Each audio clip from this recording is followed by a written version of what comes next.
Welcome to our next edition of Food for Thought. It's the show where you get to see us eat some food and you get to hear some incredible thoughts. And our incredible thoughts for today are from Pastor Drew. Pastor Drew, thanks for being on the show today. Oh man, glad to be here. Excited for it. Yeah, I think it's going to be good. Now, I'll be honest, our most recent pastor, I got him a place, I got some food from a place that I like a lot. This place I like a lot, but it's for a different reason. It's because I can get a lot of food for not a lot of money. So we're going to give this a shot. We'll see how it goes. But today on Food for Thought, we will be eating off the Taco Bell dollar menu. There are 6 items, so we'll have 3 times. We'll both grab an item out of the dollar menu bag and see how it goes. How do you feel about that, Drew?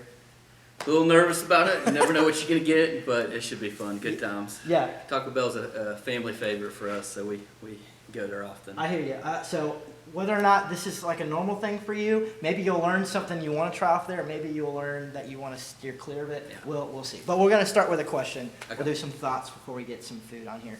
So my first question for you, Pastor Drew, is you've been here a few months now. I'm curious what you would say your biggest surprise has been about Apex, North Carolina, since your family has moved here. Oh man, that's a great question. I think, when we moved here, when we found out, Pastor Zeb kind of contacted me and said, hey, I have a job that might be a good fit for you. Just a little background on that. We were college roommates, so cool. It was cool. You might have eaten a lot of Taco Bell together. Yeah, in fact, we did. Not too far away from where our school was. The closest thing was about a Taco Bell for cheap food. Nice. So we hit that up at late night, I'm sure, a few times. But of course, we started doing some research where Apex is, what's going on, and you pull it up and you read, it's voted one of the best cities in America to live, small town feel, train track that still goes through the city. Yeah. So pretty cool, excited about it. I think for us getting here, one of the things that was really interesting is just how much growth there is in the area. Yeah. For me, I'm amazed even as I drive around to come to work or go over to Target or something like that. They're building everywhere. Everywhere. The back way to cut from where we live in Fuquay to the church, we go by just crazy construction, apartments being built everywhere. It's amazing. It's wild. Have you gotten a nail in your tire yet? Not yet, Okay. but they're building right by our house, so I'm just waiting for it to happen. Yeah, It's going to happen. Anytime you buy a tire in Apex, go ahead and get the road hazard because it's just a matter of time. Well, that's awesome, man. We're excited for you to be here. As somebody who's grew up in Apex, it's really cool to see how God is bringing people here to reach the people that are here. And so I think it can be easy to be like the grumpy guy that's been in Apex forever and like, no, don't change it. But I'm thankful for what God is doing through families like you who are coming here to impact God's kingdom. So very excited for you to be living the Apex life or the Holly Springs life for the foreseeable future. All right, so because I gave you the dollar menu, I wanted to at least give you some high quality beverages. So we do have the Baja Blast Freeze available. If I go to Taco Bell, I'm getting this. I spend all the money I save on the Mountain Dew. It's pretty solid, man. It's nice and sweet. Yeah. Especially we got some of the liquid at the bottom, the frozen stuff at the top. Anything is better than the sushi I had the other week. So, but it's pretty awesome. Yeah. All right. So we're gonna just reach in, whatever you get, you're eating, and we want you to rank it and maybe give us your best shot at like describing it. Okay. For better or worse. So I'm going in. I'm going to the bottom. You're fishing for the good stuff. All right. Here we go. All right. You want me to grab something? Yeah. You grab something too. Go ahead. It says beefy Fritos on it, but we'll see what we got. All right, I'm opening mine. Yeah. Oh, that's a weird color. I think mine's I about have like chicken. yours. I definitely have chicken in mine. Chicken and cheese. Okay, I can live with chicken and cheese. Mine looks like some kind of burrito. Not giving you many clues. There's not much. It says bean 5-layer on it. We'll see what happens. All right, here we go. 1, 2, 3. Oh, that's pretty good. Oh, it's got buffalo sauce. Nope. Mm-mm. Well, it's not too bad. I think I came up pretty good on mine. Okay. What are you working with over there? It's definitely chicken. I got some kind of rice. I don't know if you do the quesadillas at Taco Bell, but it's got that sauce on it. Okay. It's got a little kick to it, but it's not too bad. All right, I was initially worried because it tasted buffalo. I've had a bad run-in with buffalo sauce. It's just too zesty for me. But the like beans in here kind of canceled it out, and the chicken, I would give that, I don't know what it is. It's on the dollar menu, sorry. I just told them, give me everything you got on the dollar menu when I ordered it. But I would give that, honestly, probably an 8. I would definitely order this again, so I need to figure out what it is. Well, I feel about the same way you do. It's just pretty basic. Yeah. Chicken rice. It's got a little bit of sneaky heat to it. Yeah. I watched the one with Pastor Zeb. I saw where he was feeling pretty confident, and then I saw him go back for the Pepsi more and more. I'll probably be doing that as well, but this is pretty good. I give it about an 8 as well. I'd order this. Cool. Well, that's definitely the highest number we've started with, so hopefully we stay Hopefully. at that level as we go, Drew. But yeah, so far pleasantly surprised from the Taco Bell. Yeah, not bad. Let's do another question. Okay. So this has been my favorite question that I've gotten to ask pastors as they've come on. But man, a book recommendation that you would have for our students in a season where, you know, some things are getting canceled or we can't do as much. Like, what is something that we could be doing by reading? And you know, Jay Strack says we're the same person we are except for like the people we meet and the books we read and the places we go. So you have a book recommendation for our students? Yeah, for sure. I was, you know, I do missions here at the church, so that was kind of on my heart when I was thinking about that. And a really cool book that we read when my wife and I both went to seminary at Southern Seminary in Louisville, Kentucky. And we did missions. We're getting ready to go overseas to Ukraine. So we both went through, they called it the Matzel program, but it's basically Master of Arts in Theological Studies, but focusing on missions. And so the book that we both really liked was called, it was by Sarah Lanier, and it was Foreign to Familiar. And it's a really small book. So, you know, I know students, maybe you don't want to take the deep dive into huge theological book, but this one's real practical. Cool. It basically walks you through what different cultures are like. Talks about things like warm climate cultures and cold climate cultures. And it really is kind of a great, if you're ever planning to go overseas on any kind of mission trip, it's a great primer book to kind of get you thinking about how different cultures act and function. Oh, cool. It is fun too. It's kind of fun to think about, like, even in the United States, we have different climates. And in the South, people are going to be a little more hospitable and want to sit on the front porch and drink sweet tea kind of idea. Where if you go up north, you might not get quite as the same response going. Yeah, and they're not trying to be mean. That's just like how they are. Yeah. Exactly. And it kind of, the cool thing about that book, it lays it out and tells you why it's like that. And for us, you know, we went to Ukraine, which is definitely a cold culture climate. And a lot of things that we experienced there, we kind of at least got a little glimpse of it on front end. It's just how they are. It's not that they don't like us, or maybe we see it as like something that's an affront to us. Man, these people are doing something that offends me, but no, they're not. Yeah. It's just how they are. It's just how they live. So it's really helpful, like if you're going on a mission trip and you're going into a new culture, to at least kind of have a little bit of a front end of like, okay, maybe this is why people do things this way where I'm at right now. Right, yeah, that's awesome. It's pretty cool. Cool, you said foreign to familiar. Foreign to familiar. Awesome. Well, students, as always, like if that's something you're interested in getting, like we want to put that in your hands, and we won't give away Drew's copy. Like we want to get you one. So especially some of you that might be feeling like you're called to missions, or just wrestling with like God's call post high school and what that could look like. If that's something you're interested in reading, we want to get it to you. So. Another one I just got, I haven't really dove into it real deep. It's called The Art of Neighboring. I don't know if you've read that or not. I haven't. I think I've heard the name. I'm pretty excited about it. It goes along with this idea of being missional just in your neighborhood. Yeah. Just how can I be a good neighbor? And I think for the season we're in, man, I think it's going to be awesome. So I'm going to dive in that. If some of y'all want to read it along with me, man, I'd love that, because it's all about how we can reach our neighbors for Christ, and in this season that just seems so practical. Dude, so important. Well, awesome. All right, well, let's eat something so I can ask you another question. Let's do it. Because I'm enjoying hearing your answers. I'm setting this to the side. Yeah, I come back to this one. We'll let Sierra eat our scraps later. And I'm going to dive in here. I'm getting this bag. We'll see what's in this bag. All right. I'm afraid I'm not going to do so good on this one like I did last time. Oh, no, I did good. Oh, look at that. Yeah. We're going some dessert. Maybe I got dessert, too. Let's see. Yeah. So I think I got the cinnamon twists from Taco Bell. If you've not had these are a nice, crunchy little treat. I'm rocking the nachos. The nachos. Oh, yeah. That's my daughter, Laney's just started your guys' student ministry. That's her go-to at Taco Bell. Laney, this is for you right here. She's going to be pretty excited about that. Now, I'm jealous. I don't know about I'm pretty picky about my queso. or I That's guess just straight nacho yeah, cheese. this is not like queso. ballpark nacho cheese. So man. I guess I need to like lower my yeah, expectations here. yeah. All right, here we go. Ready? Yeah. All right. No. These are really good.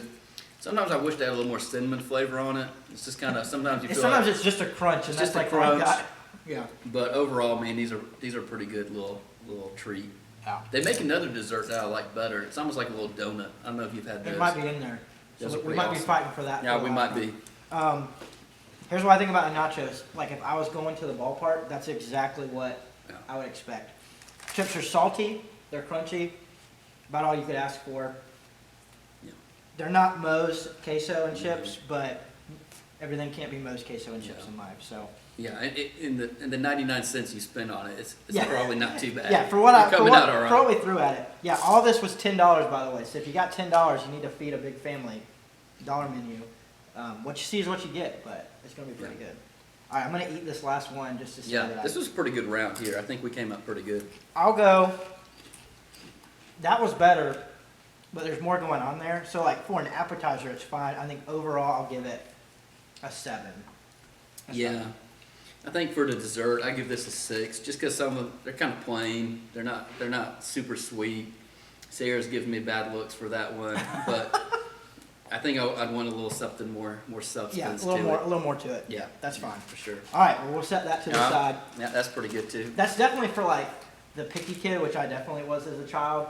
When like you go out and you're like, give me something with like nothing on Yep. it.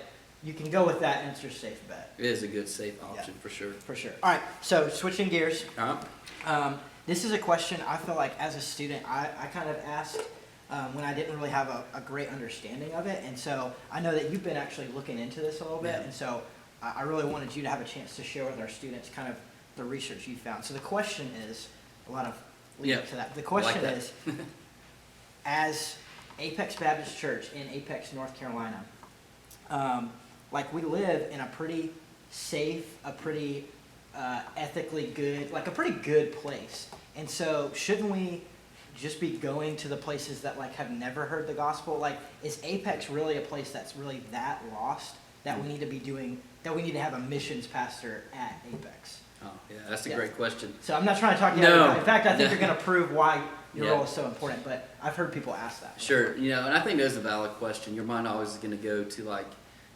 what should we be doing, and should we be getting on a plane? For some, it's why go on a plane when I can go right next door? Yeah. And then the flip side of what you're talking about, well, really, we're in the Bible Belt. Is there really that much lostness here? Let me really focus in on going to places that there's not a strong Christian presence. And for one, I think it's not a either or, it's both. I mean, I think we both know that in the Bible it talks about your Judea and your Samaria to the ends of the earth. Right. Like we're supposed to be engaging at all levels.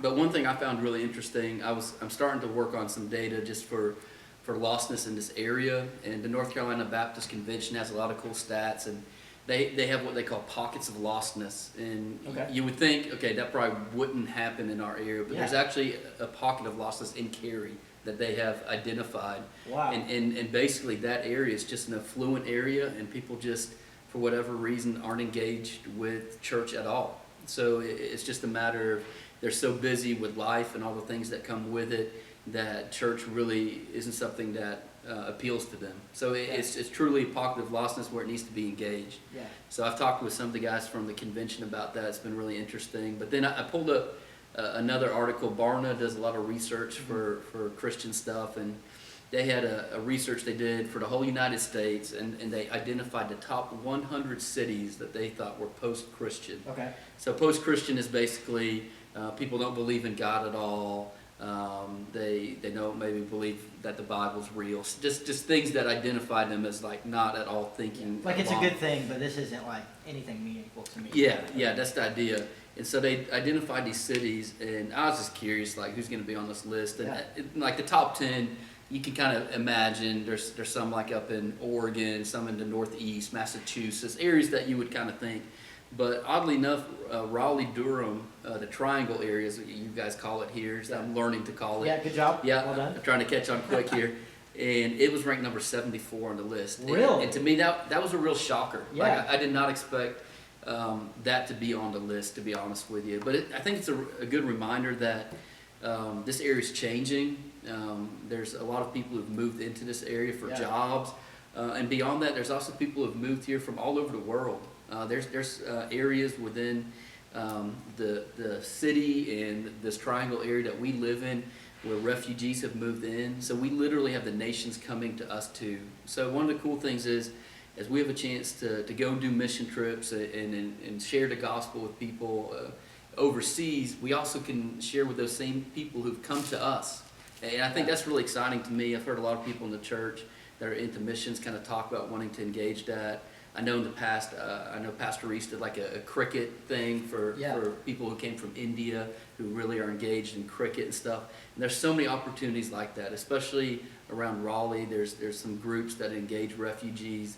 So there's some great opportunities here locally for us to share the gospel with people who've maybe never heard it before. Yeah, that stat is unbelievable. Like that.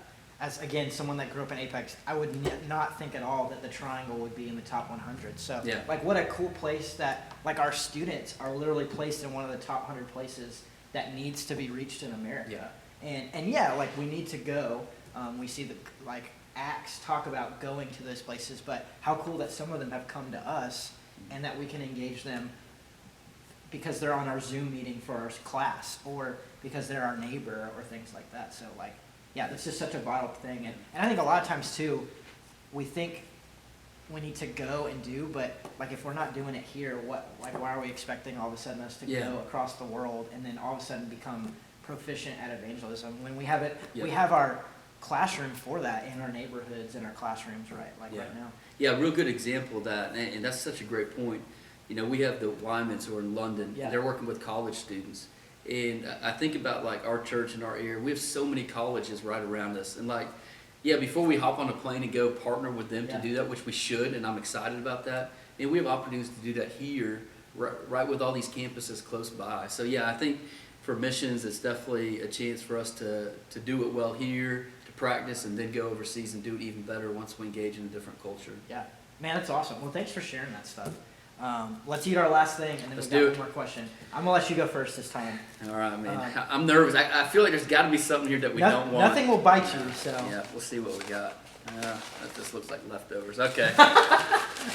This is not what I had for dinner last time. I ended up with what you wanted. So if you want one of these, there's two of them. We'll make that. We'll make that trade in a second. Right. I'll take one. I did not touch the other one, so there you go. Yeah, these things are pretty awesome. This looks glorious. This is why I do the show. Yeah. No buffalo sauce, no ranch, no nonsense. Just this right here. Fried dough. We spent 6 months in Vancouver, Canada, and they have a place called Tim Hortons up there. I don't know. I've heard of Tim Hortons. If you ever go to, like, close to New York and into Canada, they have Tim Hortons. They advertise into hockey games a lot. Yeah. Because they're sponsors. Man, they have little donut holes like this that are unbelievably good. Timbits, man, it's like the best thing you can order. Timbits. I'm gonna start calling it that. Tim Hortons. All right. But I'm gonna bite into this. So at least you have a reward for after. I don't know what this is. It's just another wrapped. That's the thing about Taco Bell to me is just about everything you get looks like this. Honestly, they could just sell a bunch of those and, like, squeeze a couple dots of sauce and just call it something different. Yeah. So we'll see what this is. All right, I'm gonna wait for you. So go for it. There we go.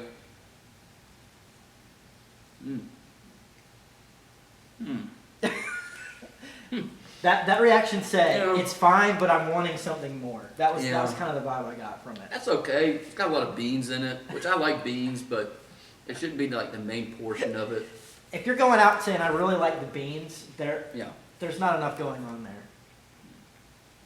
I don't taste any meat in it. To me, that's always disappointing. Yeah. If you got a burrito or something, you got some kind of meat. Yeah, you need something sustainable in there. Yeah. All right, well, I'm gonna give this a shot. I'm just gonna eat the whole thing.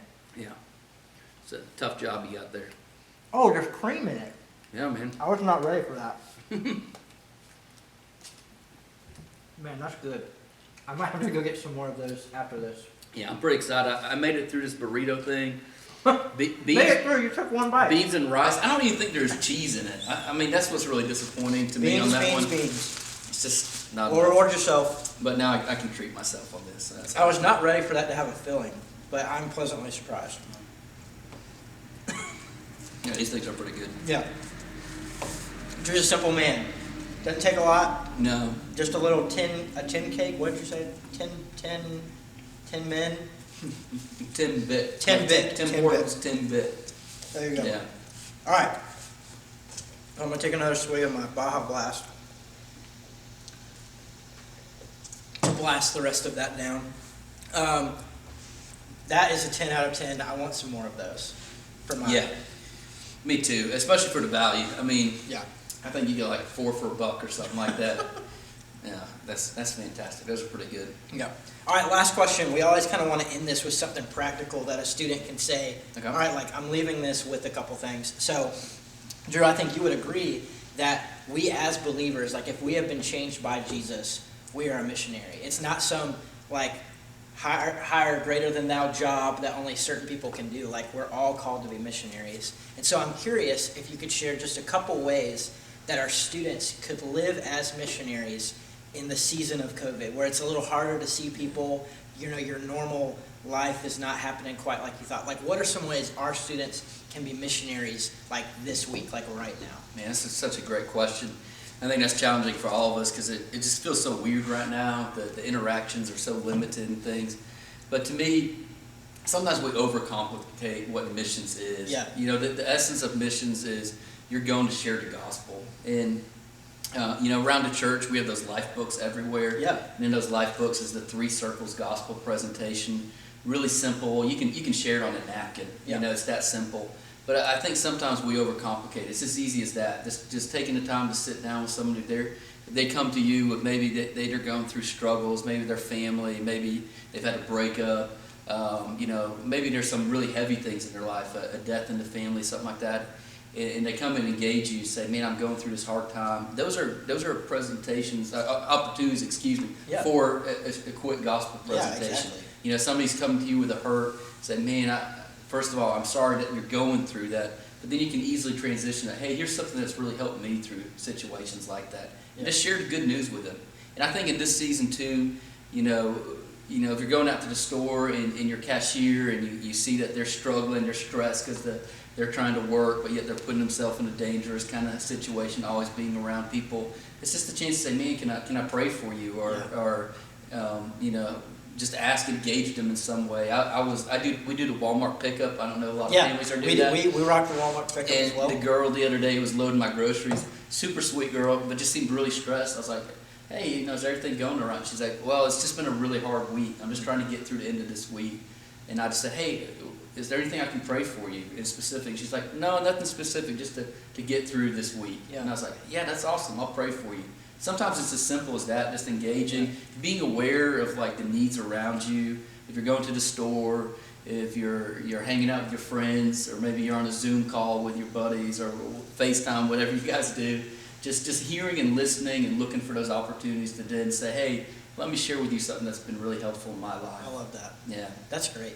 And really that's not some catastrophic crazy thing, but it's just walking out the door and saying like, I'm going to put my God glasses on, if you will, and just look with his eyes around me. And so whether it's, asking them like, what's been giving you hope recently, and then sharing it, or asking somebody to pray. It's been crazy to me to realize that when you ask people that, more than likely they're going to ask you like, here's something. And I think in our heads we're like, oh, that's weird. They're going to feel weird. I don't want to make them feel weird. But oftentimes they leave it going, wow, like they cared enough to ask me that. Like that stuff matters. And so those are some great ways to ask about how we can pray for people, to ask them where their hope is, and just to like live our lives with gospel glasses. Yeah, sure. Those are great. Yeah, I think a lot of times we get in our own head and we talk ourselves out of it. When people, they want you to pray for them. Yeah. I mean, if you're at a restaurant and you're a waiter, you can tell they're going through a tough time and you're about to pray for your food. Hey, is there anything we can pray for you about? 9 out of 10 times they're going to share with you something that you can pray for them about. And it's as simple as that. And then when it comes to friendships and stuff, that can be more complicated. But once again, it's just being good listener, listening to what your friends are saying, and then looking for opportunities to share. And one thing I'll add to it, and I know we're talking a lot about this, but to me, sometimes we feel like we're not equipped. I'm not like Pastor Tyler who knows how to do that. He studied for that at college. And sometimes we talk ourselves out of that when when really sometimes the most effective people to share the good news is people who just accepted Christ. Yeah. That's one thing that I've really been challenged on recently is sometimes we put all these blocks and obstacles for new believers, but we should just engage. Hey, as soon as you've made that decision, go tell everybody. Yeah. Because that's really, for one, it's biblical. That's what we see in the Bible. That's what we see. Like Jesus, Paul, Peter, like Yeah. their lives were changed, and then they weren't like going for a 6-month class. No. They were just going and telling people what Jesus Yeah. did to their lives, and seeing the fruit from that is crazy. So Absolutely. you're exactly right. Cool. Well, Pastor Drew, thank you so much for sharing that. The food was Taco Bell, for better or worse. Definitely better with the little tin things. Yeah, that those I've things are never pretty heard of. good. The little donut balls are awesome. Some of it wasn't as good. I'm going to figure out a place to hide this nacho cheese in Reese's office and see how long it'll go before he finds it. But food was Taco Bell. The thoughts were Pastor Drew. Hey, let's go live missional this week. Whatever that looks like, you are equipped, you are called. Let's do this together. We'll catch you next week.